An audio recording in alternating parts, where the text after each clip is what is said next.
फिर से गंधमार्दन को गौतम अडानी को देने का प्रयास कर रही है। पदमपुर के किसान सपोर्ट करेंगे कि नहीं करेंगे? इसको आंदोलन को सपोर्ट करेंगे कि नहीं करेंगे? ये मैं पूछ रहा हूँ। आप हाथ हिला रहे थे तो हमें समझ में आ गया कि आप कह रहे हैं कि अडानी को देने को सपोर्ट करेंगे कि वो तो ठीक है। आप इस बात को समझिए, उस समय बड़े बड़े लोग थे, मदन मोहन साहू थे, अनेक पात्र थे, नाम सुने हैं आप लोग। ये सब उड़ीसा के बड़े सर्वोदय नेता, और किशन पटनायक थे, मनमोहन चौधरी थे, ये सारे लोग थे, ये बड़े लोग थे। और नौजवान लोगों में लिंगराज आजाद था, आपका जो अभी शहीद गुजरे हैं साथी निरंजन विद्रोही, वो थे। ये सारे लोग उस गंधमार्दन आंदोलन से उनका राजनीतिक शुरुआत हुआ और फिर अडानी को देने का साजिश कर रहा है। आप लोग जो कदम उठाए ये मामूली थप्पड़ नहीं है, ये पूंजीपति लोगों के ऊपर बहुत बड़ा थप्पड़ है। इस बात को समझिए। ये ज्यादा उम्र के लोग हैं, उनसे पूछिए। एक जमाना था जब किसान के घर में मीटर नहीं लगता था, सरकार की तरफ से नहीं लगता था, लोड का कैलकुलेशन होता था। आपके घर में इतना कमरा है, इतना लाइट है, इतना फैन है, अगर पंपिंग सेट है तो कितने हॉर्स पावर का है, और जोड़ करके महीने में 250 रुपया। मैं ये यूपी का बता रहा हूँ, ऐसा ही उड़ीसा में था, कैलकुलेशन होता था। मीटर नहीं था। मीटर क्यों नहीं था? मीटर इसीलिए नहीं था क्योंकि भारत सरकार का उद्देश्य प्रॉफिट कमाना, लाभ कमाना नहीं था। उसके पीछे वो कहते थे कि किसानों को फ्री में मिलना चाहिए, ये उद्देश्य था। लेकिन टाटा क्यों आएगा भाई? टाटा को अगर प्रॉफिट नहीं मिलेगा तो क्यों आएगा? अब बिजली पैदा भी नहीं कर रहा, बिजली पैदा कर रहा है, आपके हमारे पैसे से बिजली पैदा हो गई, और उसके डिस्ट्रीब्यूशन में ये स्मार्ट मीटर लग रहा है। मैं आपको उदाहरण दे रहा हूँ, यूपी में भी प्रयास चल रहा है, आप लोगों ने उसका विरोध किया है। उत्तर प्रदेश में सुनिए साथी, बहुत जरूरी बात है। उत्तर प्रदेश में 15% किसानों के घर में पुराना मीटर और स्मार्ट मीटर एक साथ लगाया है। कि स्मार्ट मीटर में ज्यादा तो नहीं आ रहा, ये देखने के लिए गवर्नमेंट की सहमति से स्मार्ट मीटर और पुराना मीटर दोनों लगाया गया। और अब ये हालत है कि वो कंपनी उसका हिसाब, इसको कहते हैं ऑडिट, देने को तैयार नहीं। और जो उपभोक्ता का जो काउंसिल है, यहाँ पर भी है इलेक्ट्रिसिटी बोर्ड में, ये आपका जानकी वल्लभ का दामाद जो है, क्या नाम है, सब कभी था उड़ीसा इलेक्ट्रिसिटी बोर्ड में, इसी तरह के लोग थे। वो लोग नहीं सोचे जब बिक्री हो रहा था, ठीक है। और ये कहा जाता था कि इलेक्ट्रिसिटी बोर्ड में नुकसान हो रहा है।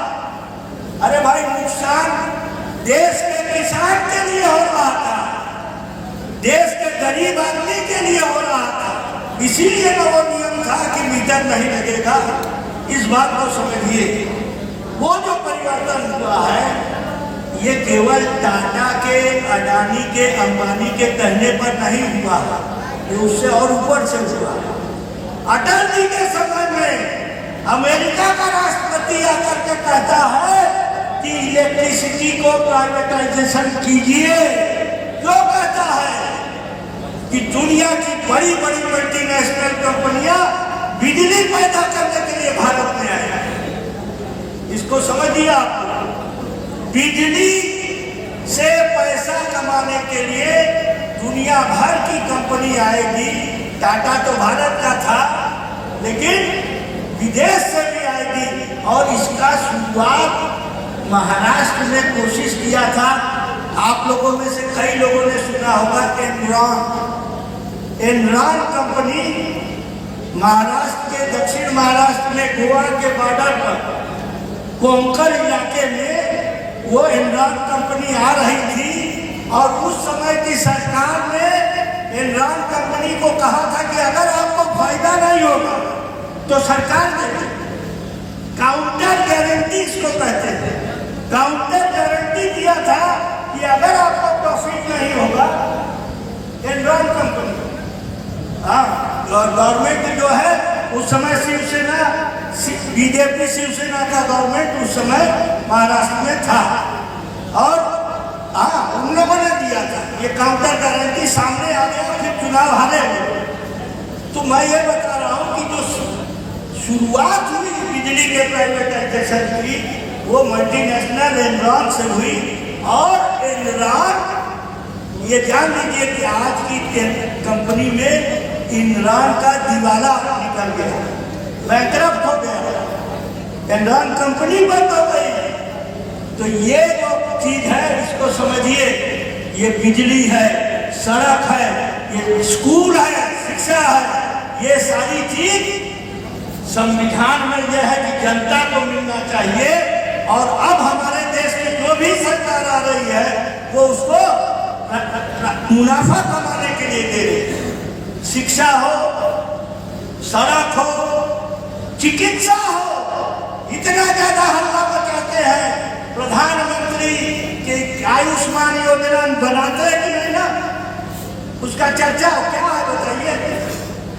यहाँ आप लोग एक्सपर्ट हैं प्रधानमंत्री फसल बीमा के बारे में रमेश, तो उसी तरीके से जो स्वास्थ्य का है सारे प्राइवेट हॉस्पिटल में आकर को लगा रहता है कि हम नरेंद्र मोदी के आयुष्मान योजना का पैसा दिया जाता है और हमने देखा है कि किसान अगर जाता है तो उसको डिस्चार्ज करते ही नहीं या कि बिल हो जाए और वो बिल पूरा का पूरा गवर्नमेंट पैसा देती। तो ये प्राइवेट अस्पताल को चलाने वाले लोगों के फायदे के लिए ये पूरा है। अभी कुछ दिन पहले आपने सुना होगा प्रधानमंत्री ने कहा 70 साल के ऊपर जितने हैं सबको मिलेगा। क्यों मिलेगा?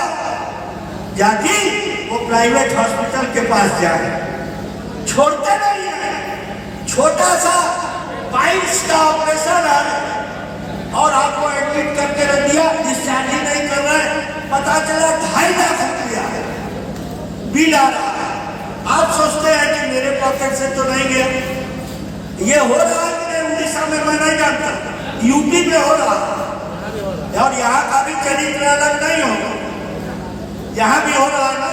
तो आप समझ लीजिए जैसे ये आयुष्मान योजना है वो प्राइवेट डॉक्टर के लिए, प्राइवेट अस्पताल चलाने वालों के लिए है, उनके फायदे के लिए है, ये भ्रम में मत रहिए। उसी तरीके से मैं कृष्ण प्रसाद जी आप मैं बताना चाहता हूँ, कृष्ण प्रसाद जी ये जो प्रधानमंत्री फसल बीमा योजना है, ठीक है, जिसके बारे में आपके साथी पी साईनाथ ने बताया कि सब कंपनियों के पास जाता है, लेकिन आपको ये बताएं कि ये बरगढ़ जिला में पूरे देश में अगर कहीं भी मैक्सिमम पैसा मिला है तो इन लोगों ने लड़ करके ये लोगों ने लिया है। बोलिए लिया है कि नहीं? आपको कोई भी नुकसान होता है जी, तो ये मामूली रकम नहीं है। और ये जो है हम ये मानते हैं कि बात होती थी, लेकिन ये हेल्थ वाले में भी सब में पीछे प्राइवेटाइजेशन है। प्राइवेट हॉस्पिटल को फायदा पहुंचाएंगे, प्राइवेट यूनिवर्सिटी को फायदा पहुंचाएंगे। प्राइवेट यूनिवर्सिटी जो बन रही है आपको पता है, जगन्नाथपुरी के पास वेदांत का बन रहा था, कोर्ट ने कह दिया कि गलत बन रहा है। बोलिए गलत कर रहे हैं कि सही कोर्ट है? और अब फिर से आपको कहने आए हैं ज्यादा दूर नहीं है गंधमार्दन, गंधमार्दन में फिर अगर गौतम अडानी को देने की बात होगी तो मैं यहाँ के किसानों से आह्वान करने आया हूँ। पहला कार्यक्रम कृष्ण प्रसाद जी ने बताया देश भर में 500 के ऊपर जिलों में होगा, इनके बारे में जान लीजिए। जिस आंदोलन के बारे में इन्होंने बताया, उसका जो राष्ट्रीय सचिव मंडल है, सेक्रेटेरिएट, उसके इंचार्ज है कृष्ण प्रसाद। बड़ी जिम्मेदारी से बोल रहे हैं, ठीक है। तो आप ये समझिए कि 26 तारीख का कार्यक्रम 500 जिले में देश में हो रहा है। आप लोग जाओगे कि नहीं जिला मुख्यालय पे बरगढ़? बोलिए, समर्थन करोगे ना? क्योंकि उसमें क्या है, देखिए साफ बताया। सही, जैसे आप लोग लड़ाई लड़ रहे हो बिजली को लेके, संयुक्त किसान मोर्चा का डिमांड है। क्या डिमांड है? 300 यूनिट किसानों को हर महीना बिजली फ्री। ये पदमपुर का नहीं बता रहे, एसकेएम का डिमांड है। कृष्ण प्रसाद जी बता देंगे। 300 यूनिट बिजली फ्री, किसानों का कर्जा माफ, ये ऑल इंडिया डिमांड है।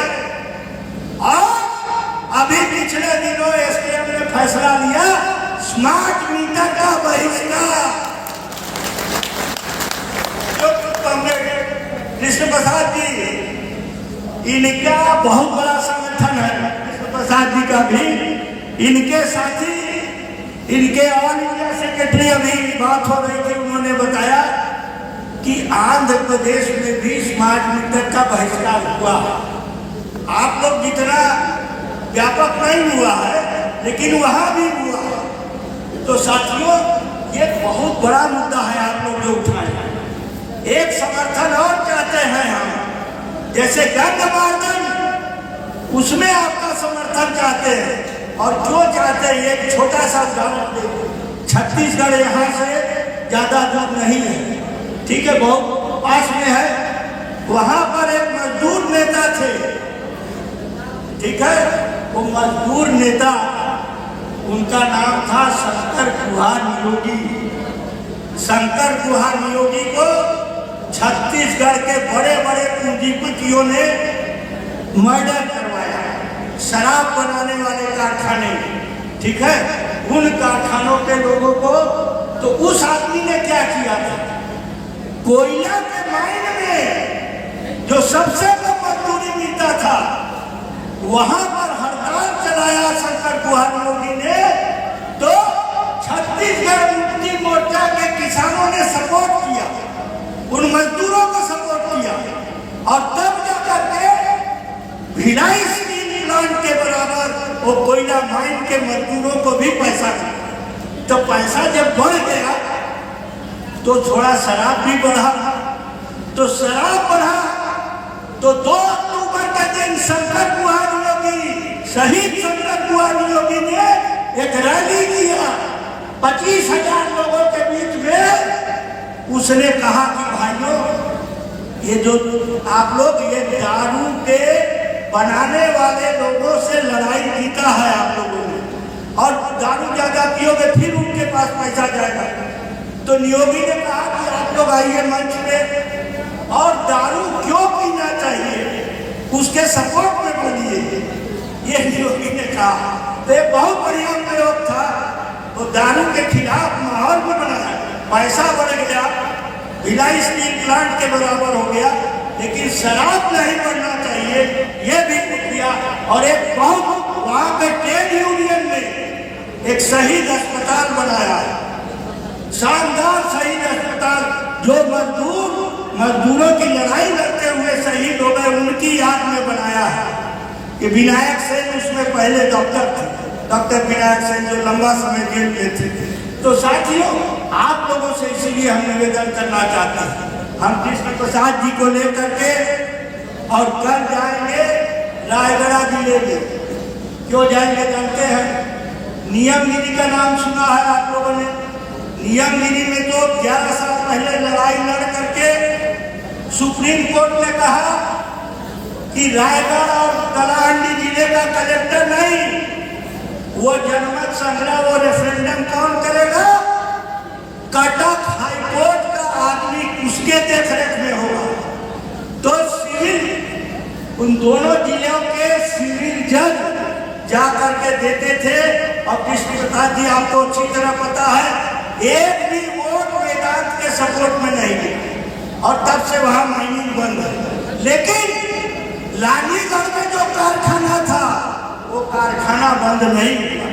उसके लिए वो दूर दूर से जहां भी बॉक्साइट थोड़ा भी गुजरात में भी मिला तो टैंकर में भर के उसको चलाते रहते थे ताकि मशीन बंद ना हो। और अभी ये आपके गंधमार्दन में गौतम अडानी को फिर से बॉक्साइट माइनिंग के लिए देने की बात कर। गौतम अडानी माने एकदम मोदी का खास रिश्तेदार। जैसे अभी ये ट्रंप जीता है तो दुनिया का सबसे पैसे वाला एलन मस्क जैसे है, वैसे भारत में मोदी का गौतम अडानी है। ठीक है, तो उसको देने का फिर यहाँ गंधमार्दन में कोशिश कर रहे हैं। तो मैं किसान भाइयों से कहूँगा कि ये जो लड़ाई है, जो स्मार्ट मीटर की लड़ाई है, जो खनी के खिलाफ लड़ाई है, ये सब केवल आपकी नहीं है, ये देश की लड़ाई है। और इसीलिए हम चाहते हैं कि उस लड़ाई में भी आपको सपोर्ट करना है। ये आप केवल अपने स्वार्थ के लिए नहीं कर रहे हो, ये कि किसी कारखाने में कह रहे हैं कि हमारा मजदूरी बढ़ा दो, ये नहीं है। ये जो बड़ी बड़ी सड़कें बन रही हैं, ये सारी जो व्यवस्था बन रही है, जिसको देख के लोग कहते हैं अरे विकास हो रहा है, ये सब किसानों का एमएसपी से उनको वंचित करके बन रहा है, किसानों को लूट के बन रहा है। इसका हिसाब दिया जा सकता है। किसानों को अगर नहीं मिलेंगे तो ये सारी चीजें नहीं हो पाएंगी। इसलिए आप लोगों से कह रहे हैं कि आप लोगों को इन सभी लड़ाइयों में समर्थन देना होगा। मैंने बहुत वक्त लिया और कृष्ण प्रसाद जी ने बताया कि कितना खर्चा करके वो आपके बीच में आए, समय निकाल करके। तो उसमें ये हमसे भी जो बनेगा हम जरूर सहयोग देंगे। किसान सभा को हम भी जानते हैं कि वो भी आपके इनके स्टेट सेक्रेटरी यहाँ आए थे। तो एक तालमेल बनना चाहिए। ये अखिल भारतीय किसान और खेत मजदूर सभा के हैं ये दास साहब, तो ये लोग मिल करके उड़ीसा में भी संयुक्त किसान मोर्चा को मजबूत बनाना। आप जब संयुक्त किसान मोर्चा को स्टेट लेवल पे मजबूत बनाएंगे, और ये भी बताएं कृष्ण प्रसाद जी कि एसकेएम का जब धरना वहां चल रहा था दिल्ली बॉर्डर में, जो भी कॉल दिया जाता था ये बरगढ़ संबलपुर में भी उसका पालन होता था। ये हम आपको बताना चाहते हैं, उसका आप रिकॉर्ड देख सकते हैं। और आगे भी, और इसीलिए कहते हैं अगर आपको अपने संगठन का रिन्यूअल करना है तो 26 नवंबर को जिला कार्यालय पर जम करके प्रदर्शन करना है। उसका सब आपको मांग पत्र वगैरह मिलेगा, लेकिन जा करके बरगढ़ में आपको दिखाना पड़ेगा कि हम तैयार हैं। और वो सारी डिमांड है जो आपकी डिमांड है, बिजली को लेके, मिनिमम सपोर्ट प्राइस को लेके, किसानों का कर्जा लेकर के, ये सब बड़े बड़े पूंजीपतियों का लाखों करोड़ रुपया माफ करते हैं। जानते हैं आप, ये जितने बड़े पूंजीपति हैं इन सारे लोगों का लाखों करोड़ रुपया माफ होता है, जिसमें पूरे देश के किसानों का कम से कम 8 बार 10 बार कर्जा माफ हो सकता था। लेकिन ये सरकारें जो हैं, ये सरकार वो बड़े बड़े पूंजीपति का माफ करते हैं, अंबानी का, अडानी का, इन लोगों का माफ करते हैं और किसानों का कर्जा नहीं माफ करते। तो नतीजा क्या होगा? खेती तो घाटे का धंधा है। कॉलेज में भेजना है किसान को, अपने बच्चे को जमीन का टुकड़ा बेचना पड़ता है। इलाज कराना है अपने खेती की जमीन का, अपने बाप दादा से मिली जमीन का टुकड़ा बेचने को मजबूर होता था। इतना महंगा हो गया है चिकित्सा, दवा दारू इतना महंगा हो गया, शिक्षा इतना महंगा, इसका किस पर असर किसान पे असर है। तो साथियों, हमारा फिर आप लोगों से निवेदन है कि ये सब बुनियादी सवाल है। अंत में एक बात मैं फिर कहना चाहूँगा, किसानों की लड़ाई ऐसी है कि ये पूरे देश को बदलने की लड़ाई है, ये पूरे देश की राजनीति को बदलने की लड़ाई है।